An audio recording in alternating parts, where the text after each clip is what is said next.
মাহমুদুল্লাহ রিয়াদ আর জাকেরের record জুটির পর মাহমুদুল্লাহ আরও একটি নতুন রেকর্ড স্পর্শ করলেন। ওয়ানডেতে বাংলাদেশের হয়ে সর্বোচ্চ ছক্কার মালিক এখন মাহমুদুল্লাহ রিয়াদ।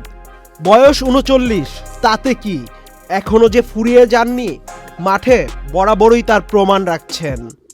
ওয়েস্ট ইন্ডিজের বিপক্ষে তৃতীয় ওয়ানডেতে মাহমুদুল্লাহ ৬৩ বলে খেলেন ৮৪ রানের দুর্দান্ত এক অপরাজিত ইনিংসটিতে ছিল ৭টি চারের মার, ছক্কা হাঁকান ৪টি।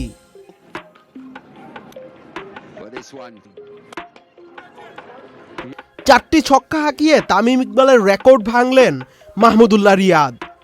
গত ম্যাচেই ৪ ছক্কা হাঁকিয়ে ওয়ানডেতে তামিম ইকবালের ১০৩ ছক্কায় ভাগ বসান মাহমুদুল্লাহ রিয়াদ।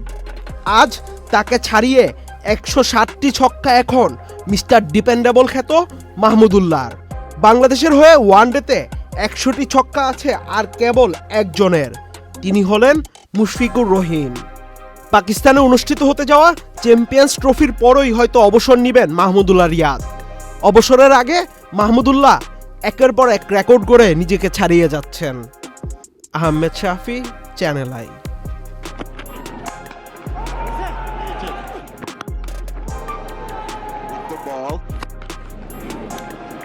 This one